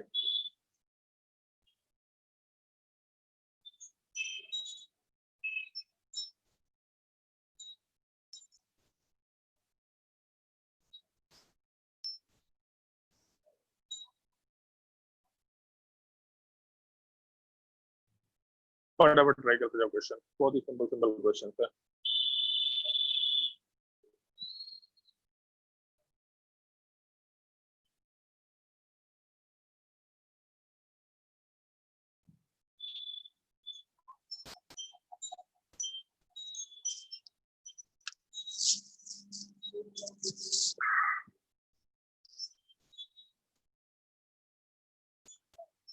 विशाल सर, इसमें रिकॉर्डिंग में वीडियो नहीं आया क्या?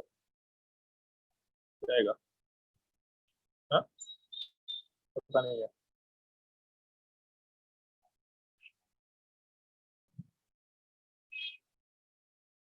भाई। पहले वाले केस में सबसे पहला काम फंक्शनल ग्रुप देखा तो एक ही फंक्शनल ग्रुप है, जिंदगी बहुत आसान है। और एक ही पेरेंट चेन भी है तो और भी आसान जिंदगी है। तो 4 का पेरेंट चेन है जब नंबरिंग करेंगे तो लेफ्ट साइड से जाने पे सेकंड पोजीशन पे OH ग्रुप आ रहा है तो आराम से सेकंड नंबरिंग ज्यादा इजीली पॉसिबल है।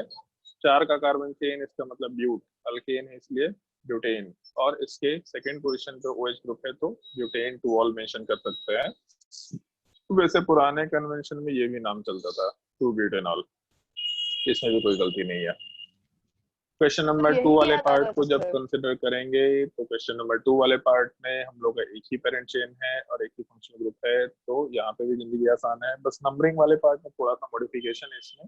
अगर लेफ्ट साइड से जाते हैं तो लेफ्ट साइड से जाने पे थर्ड नंबर पे OH ग्रुप आ रहा, और राइट साइड से जाने पे भी थर्ड नंबर पे ही OH ग्रुप आ रहा।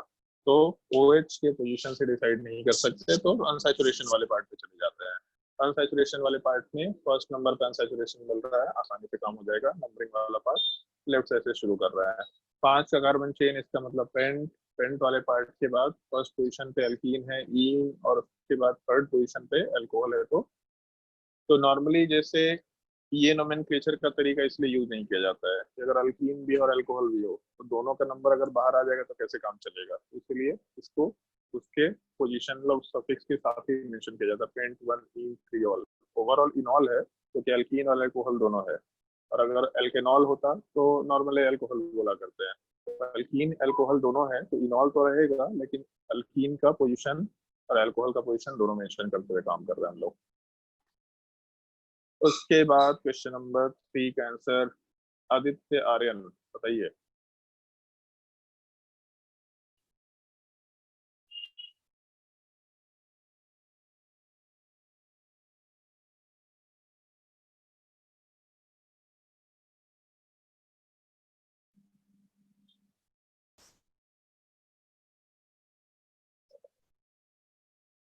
अभी आदित्य बताओ क्वेश्चन नंबर 3 का आंसर।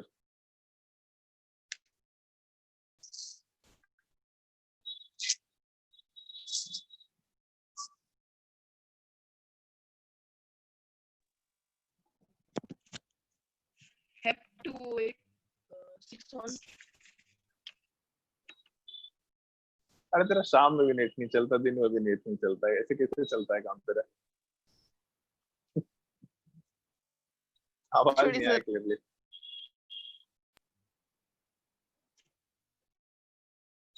अब क्वेश्चन नंबर 3 में क्या आंसर होगा? सर आपका वॉइस भी क्लियर नहीं। क्या हो गया? अब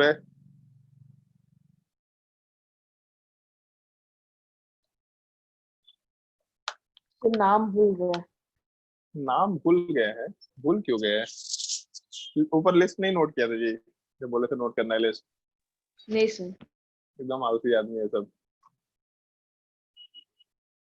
एक काम करो, अगर लिस्ट नोट नहीं किया है तो स्क्रीनशॉट ले लो अपने फोन में, ताकि जरूरत पड़ने पे काम चल जाए। फटाफट स्क्रीनशॉट लो, क्वेश्चन सॉल्व करते करते हुए चीज को यूज करो, बिना लिस्ट के काम नहीं कर सकते, क्योंकि आगे और भी क्वेश्चन लिस्ट के साथ ही आएगा। सर अगर स्क्रीनशॉट ले सल्फोनिक लिया तो एसिड का नाम में नंबर कहाँ डालते हैं? उसके आगे, मतलब सल्फोनिक वर्ड के आगे।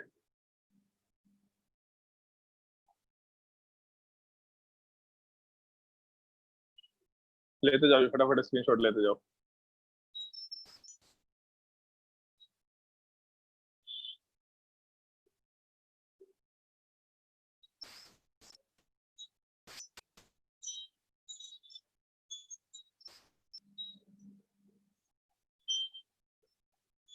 सर किसका आवाज नहीं आ रहा है मुझको?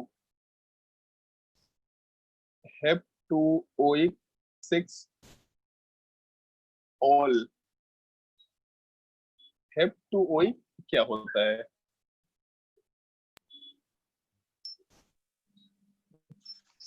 क्या नाम लिखा है भाई? क्वेश्चन नंबर, चलो 3 वाले पार्ट पे ध्यान दो। क्वेश्चन हो नंबर सकता 3 है वाले ऊपर पार्ट लिख में दिया सल्फोनिक होगा। एक हेप्टूसल्फोनिक। एक तो ऐसा, एक सेकेंड शांत हो जा। हेप्टूसल्फोनिक वो गलत लिख गलत दिया। गलत है, गलत है, गलत है, शांत हो जा। 5 वाले, सॉरी 3rd नंबर वाले पार्ट में 2 फंक्शनल ग्रुप है, तो 2 फंक्शनल ग्रुप में SO3H का प्रायोरिटी 2nd नंबर पे है, मतलब ये पार्ट अपना मेन फंक्शनल ग्रुप होगा, तो अपना OH वाला पार्ट सब्स्टिट्यूएंट बन जाएगा। सबसे पहला पार्ट ये।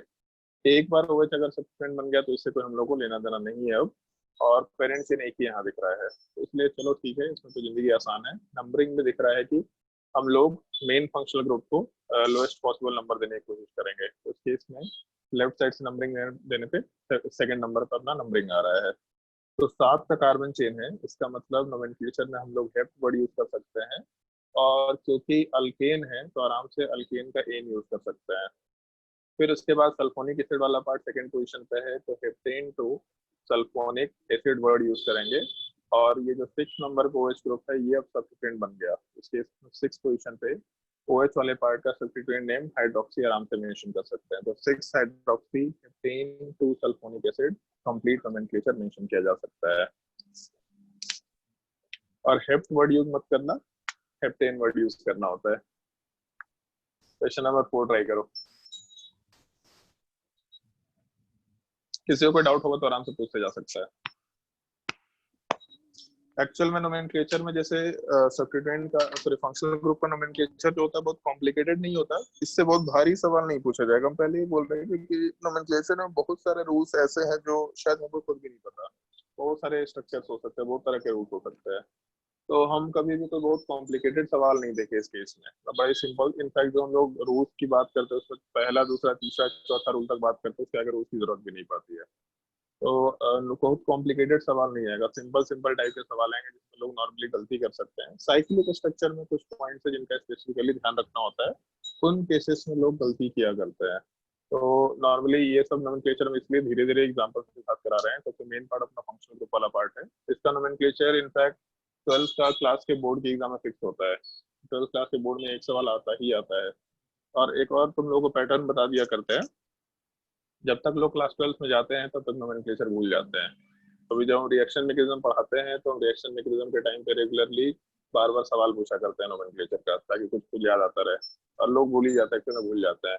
तो खैर तुम लोग का ये टॉपिक अभी डिस्कस हो गया, तो तुम्हारा प्रैक्टिस टेस्ट में ये टॉपिक आता रहेगा हमेशा, बीच बीच में एक ना एक क्वेश्चन हम डाल दिया करेंगे, ताकि तुम लोग को जिंदगी भर याद रहे थी, क्योंकि नोमेनक्लेचर भूलने का कोई स्कोप नहीं है। अगर इन केस नीट में एक सवाल तो नोमेनक्लेचर का आता है, हर 2 साल में एक सवाल नोमेनक्लेचर का आता है, मेंस एडवांस में नहीं आता है, बट एडवांस से जब भी क्वेश्चन आया है तो बहुत सारे लोगों को गलत किए। स्पेसिफिकली 2018 में जो नोमेनक्लेचर का सवाल आया था मल्टीपल चॉइस था, और वो बेंजीन के नोमेनक्लेचर से एसोसिएटेड था, जहाँ पे हम लोग कॉमन नेम भी यूज किया करते हैं। और मल्टीपल चॉइस है उसमें एक ऑप्शन सब लोग छोड़ ही दिया था, कोई ना कोई एक ऑप्शन सब लोग छोड़ दिया था, तो इस तरह का सवाल आराम से पूछा जा सकता है, इसलिए ध्यान रखना। नोमेनक्लेचर बहुत आसान टॉपिक तो है, लेकिन इसमें गलती कर सकते हैं आराम से, इसलिए ये टॉपिक अच्छे से सीखने का है।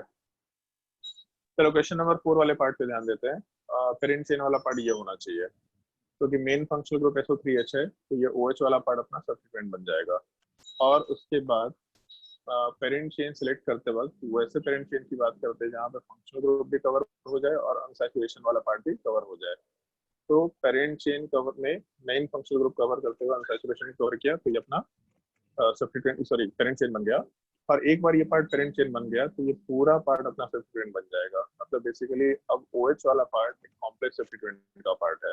और जब नंबरिंग करेंगे तो नंबरिंग वाला पार्ट में फंक्शनल ग्रुप को ज्यादा प्रायोरिटी देना है बेसिकली, तो SO3H को लोएस्ट नंबर देने की कोशिश करेंगे, तो उसी साइड से 1 2 3 4 5 ऐसा नंबरिंग कर सकते हैं।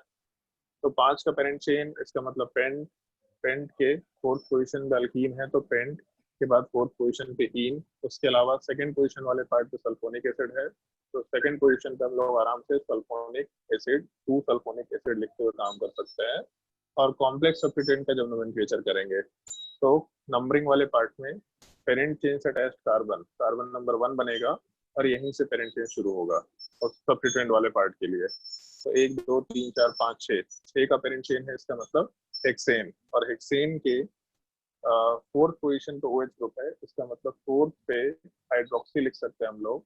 और उसके अलावा हेक्सेन वाले पार्ट पे जब हम लोग सब्स्टिट्यूएंट में कन्वर्ट करेंगे तो हेक्साइल, और इसको ब्रैकेट में लिख करके हम लोग आराम से 3rd नंबर पे डाल सकते हैं। 3-4 हाइड्रोक्सी हेक्साइल पेंट 4 इन 2 sulphonic acid complete nomenclature consider किया जा सकता है। अगर कोई डाउट होगा तो आराम से पूछ सकते हैं। सर अगर OH SO3 फिर से बोलो अद्वैत। अगर OH ग्रुप वो सल्फोनिक एसिड हो जाता है, तो फिर उल्टा कर लेते, फिर हम लोग का पेरेंट चेन, तब हम लोग का पेरेंट चेन वाला पार्ट ये हो जाता और OH वाला पार्ट इधर, तो सब्स्टिट्यूएंट बन जाता। सिंपल सा चीज है। मतलब ये देखना है कि मेन फंक्शनल ग्रुप कौन सा है। एक बार मेन फंक्शनल ग्रुप डिसाइड हो गया तो बाकी बचे हुए सारे के सारे फंक्शनल ग्रुप अपने सब्स्टिट्यूएंट कंसीडर किए जाएंगे नोमेनक्लेचर के लिए। तो वो जैसे यहाँ ब्रोमीन होता, उससे कोई मतलब नहीं होता एग्जैक्टली सेम टाइप से, OH से कोई लेने देना नहीं रहेगा, क्योंकि SO3H मेन फंक्शनल ग्रुप है। उसके बाद क्वेश्चन नंबर 5 ट्राई करके देखो। क्वेश्चन 2 का आंसर दिखाइए ना। क्वेश्चन नंबर 2 का आंसर ठीक है सर। क्वेश्चन नंबर 5 वाले पार्ट में 1 2 3 4 5 6 7 8 9 ऊपर में ENE लिखेंगे कि सिर्फ EN लिखेंगे? नहीं, यहाँ पे S है वर्ड, तो अगर S है वर्ड तो E वाले पार्ट को ओमिट नहीं करेंगे हम लोग। अगर वहाँ पे AEIO टाइप से कुछ होता तो वहाँ से E वाले पार्ट को हटा सकते थे।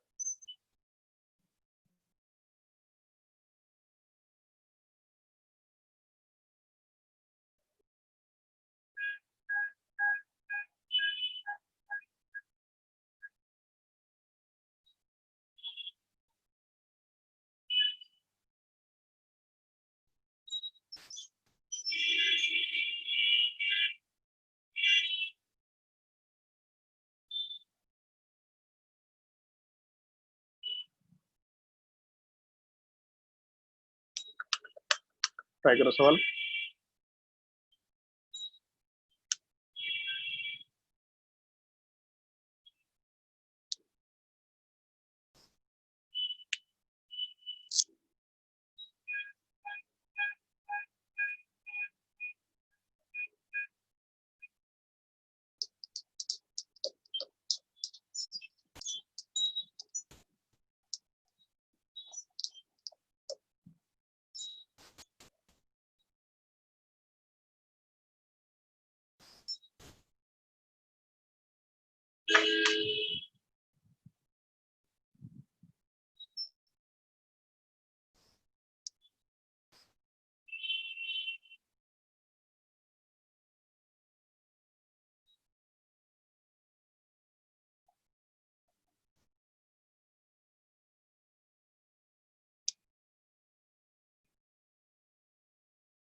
ज्योत्सना क्वेश्चन नंबर 5 में क्या आंसर होगा?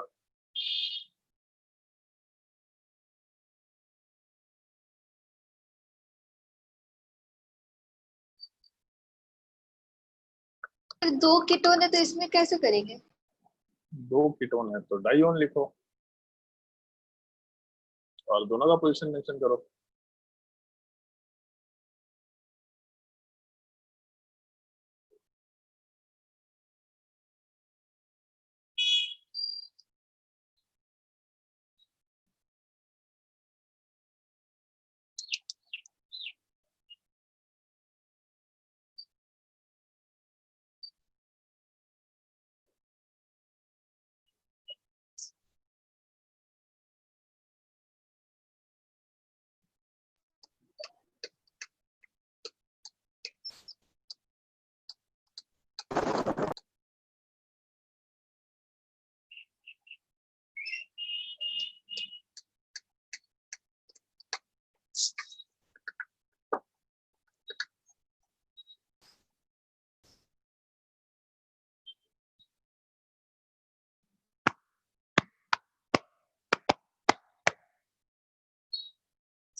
सर 6 मरकैप्टो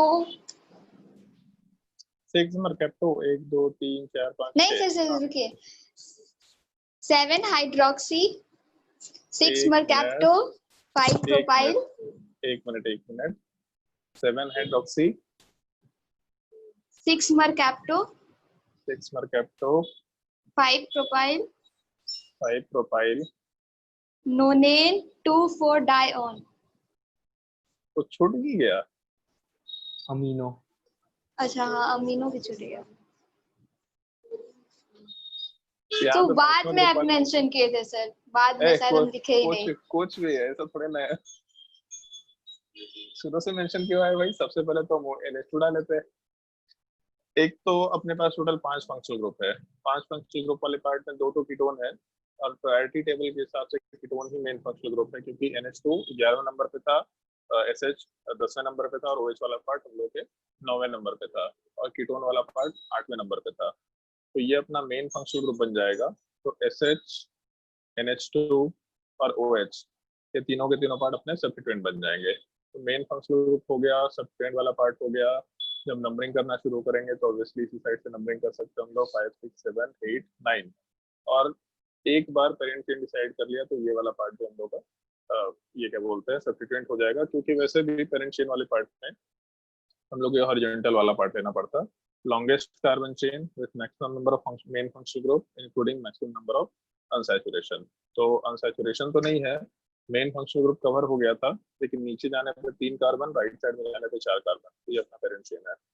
तो नोमेनक्लेचर वाले पार्ट में 5th पोजीशन वाले पार्ट पे तो छोड़ो, 8th पोजीशन पे अमीनो है, उसके अलावा 7th पोजीशन वाले पार्ट पे हाइड्रोक्सी है, 6th पोजीशन पे मरकैप्टो है और 5th पोजीशन पे प्रोपाइल है। तो उसके अलावा 9 का कार्बन चेन है, तो नॉन एन वाले पार्ट को यूज करेंगे क्योंकि अल्कीन तो है नहीं यहाँ पे, तो नॉन एन वर्ड यूज कर सकते हैं। और नॉन एन वाले पार्ट में हम लोग सेकंड पोजीशन पे और 4th पोजीशन पे 2 कीटोन का यूनिट है, तो 2,4 डाइऑन। और इस केस में यहाँ से ई वाले पार्ट को हटा सकते हैं क्योंकि डाई ट्राइटेट्रा से मतलब नहीं होता है, इस हम लोग के वर्ड से मतलब होता है। तो ई के बाद ओ नहीं रखेंगे तो इसके उसमें नॉन एन 2,4 डाइऑन मेंशन कर सकते हैं।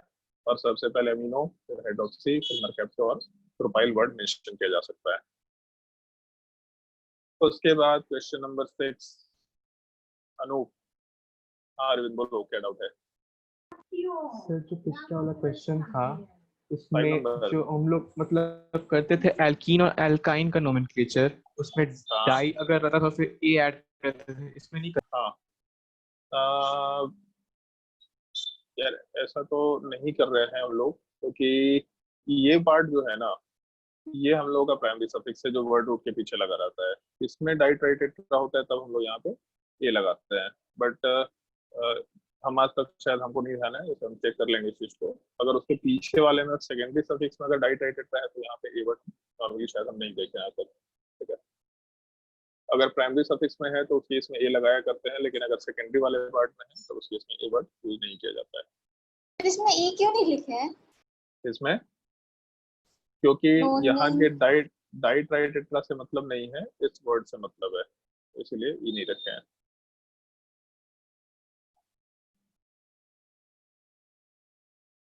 उसके बाद क्वेश्चन नंबर 6, अनूप क्या आंसर होगा? सिंपल सा क्वेश्चन है, मेरे हिसाब से आंसर भी तुरंत मिल जाना चाहिए। 2 इथीन 3 पैरेंथेसिस में prop 2 इन ठीक है, ब्यूटेन 1,4 डायोल। ओके। 4 का कार्बन चेन है, क्योंकि मेन फंक्शनल ग्रुप यही दोनों है, तो ये पेरेंट चेन लेना पड़ेगा हम लोगों को। तो ब्यूटेन, और ब्यूटेन वाले पार्ट में हम लोगों के पास नंबरिंग वाला पार्ट लेफ्ट साइड से शुरू करेंगे, तो 1,4, और उसके अलावा 2 अल्कोहल वाला ग्रुप है, तो इसलिए आराम से डायोल मेंशन कर सकते हैं, जिसके सेकंड पोजीशन पे इथीन है। सिंपल सा सब्स्टिट्यूएंट है इथीन, तो इथीन वाले पार्ट को हम लोग इथेनाइल लिख सकते हैं। शायद ये नाम गलत बोला था, तो इथेनाइल नहीं बोला था, ठीक है। तो सेकंड पोजीशन वाले पार्ट पे इथेनाइल हो जाएगा, और थर्ड पोजीशन वाले पार्ट पे एक कॉम्प्लेक्स सब्स्टिट्यूएंट है, प्रोपिनाइल तो है, लेकिन उसके सेकंड नंबर पे OH ग्रुप, ये डबल बॉन्ड वाला पार्ट है। तो थर्ड नंबर पे हम लोग का 2 प्रोपिनाइल या prop 2 इनाइल, जो वर्ड यूज करना है कर सकते हैं, ऐसा ही लिख देते ज्यादा बेटर होगा। prop 2 इनाइल, और पहले अल्फाबेटिकली ई आएगा, फिर उसके बाद हम लोग का सेकंड वाला पार्ट आएगा। तो 2 इथेनाइल, फिर उसके बाद 3 prop 2 इनाइल ब्यूटेन 1,4 डायोल नोमेनक्लेचर आराम से कंसीडर किया जा सकता है। तो नोमेनक्लेचर का पार्ट देख के समझ में आया होगा कि शुरुआत में अल्केन वाला पार्ट थोड़ा यूनिक था, लेकिन उसका है कि जो भी नोमेनक्लेचर है वो सब बहुत ही आसानी से होते चले जाते हैं। तो इसके बाद आज तो चलो ठीक है, टाइम हो गया है, तो होमवर्क देते हैं तुम लोगों को। और पहले वर्कशीट में होमवर्क देंगे, उसके अलावा बुकलेट में भी होमवर्क रहेगा। वर्कशीट में कुछ भी होमवर्क दिया क्या तुम लोगों को? कुछ नहीं वर्कशीट में नहीं दिया है? सर आप तो बोल के वर्कशीट, देंगे फिर नहीं दिया। ओके, तो नोट करना शुरू करो वर्कशीट में। वर्कशीट वाले पार्ट में question number 1, question number 2, question number 3 worksheet 1 का, ठीक है। वर्कशीट 6 है उसमें, तो वर्कशीट 1 का क्वेश्चन नंबर 1 2 3, फिर उसके बाद वर्कशीट नंबर 2 वाले पार्ट में क्वेश्चन नंबर 1 2 3 4 5 6 7 8 9 तो आज हम लोग कर चुके, 12 भी कर चुके। फिर उसके बाद वर्कशीट नंबर 3 वाले पार्ट का 1 2 3 4 5 6, उसके बाद 8 9 10 11 12 13, ये सब में कुछ लिखना भी नहीं पड़ेगा तुम लोगों को, ऐसे ही सवाल सॉल्व हो जाएगा। 14 16, इसके बाद बीच में शायद कुछ गायब हो गया यहाँ पे नंबरिंग में, 22 23 24 25 26 27, उसके बाद यहाँ तो चेन टर्मिनेटिंग फंक्शनल ग्रुप दिख रहा है हमको, ये हम लोग नेक्स्ट क्लास में कवर करेंगे।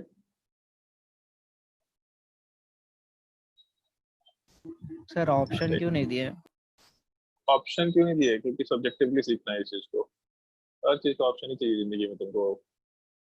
इतने क्वेश्चन वर्कशीट में ट्राई करना। उसके अलावा तुम्हारे बुकलेट में, कहाँ है भाई बुकलेट?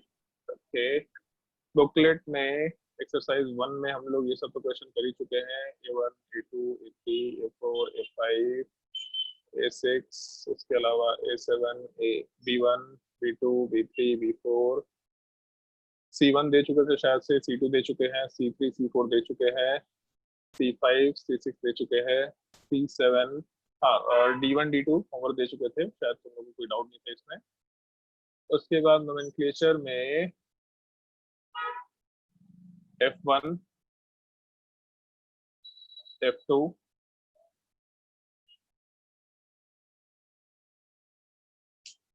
F4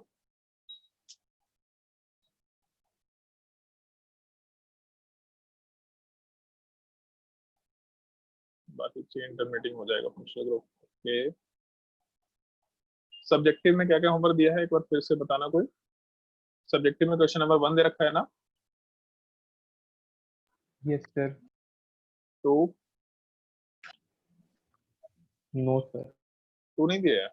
हाँ दिए थे 3 भी दे चुके हैं शायद से, क्योंकि इसका डिस्कशन हो चुका है। 4, आईएस भी दिए थे। हाँ ठीक है, 3 का 4 नंबर नोट कर लो, 4 5 6 7 8 cyclodimethyl triene 9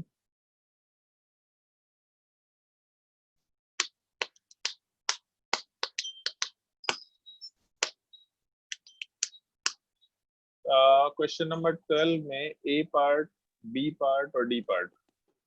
अभी क्वेश्चन नंबर 12 का सी पार्ट मत करना, केवल 12 का ए बी डी। उसके बाद इपॉक्साइड का नोमेनक्लेचर बाद में बताएंगे, ऑल्दो इपॉक्साइड का नोमेनक्लेचर सिलेबस में नहीं है। उसके बाद चलो ठीक है, उसके बाद अभी तो नोमेनक्लेचर नहीं कर सकते। इसके बाद हम लोग नेक्स्ट क्लास में चेन टर्मिनेटिंग फंक्शनल ग्रुप का दोनों सिनेरियो, मतलब अगर एक फंक्शनल ग्रुप रहा तब क्या होगा, दो रहा तब क्या होगा, और तीसरा पार्ट मतलब दो या दो से ज्यादा वाले केस में दो केसेस होते हैं, दो रहा तब क्या होगा, और तीन या तीन से ज्यादा होगा तब क्या होगा।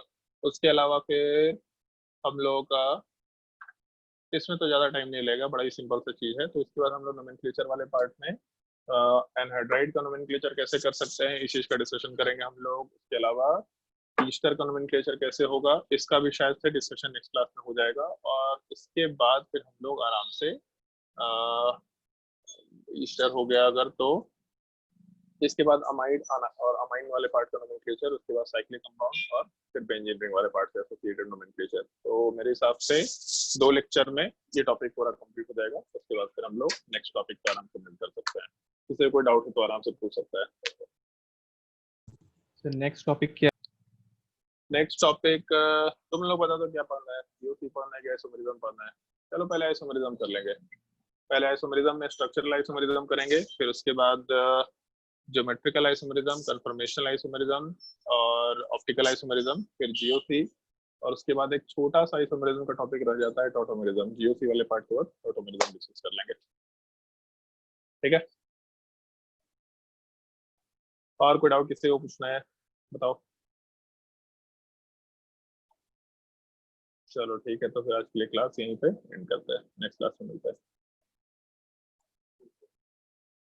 Thank you sir. Okay, Thank you, bye sir. Bye. Thank you, sir.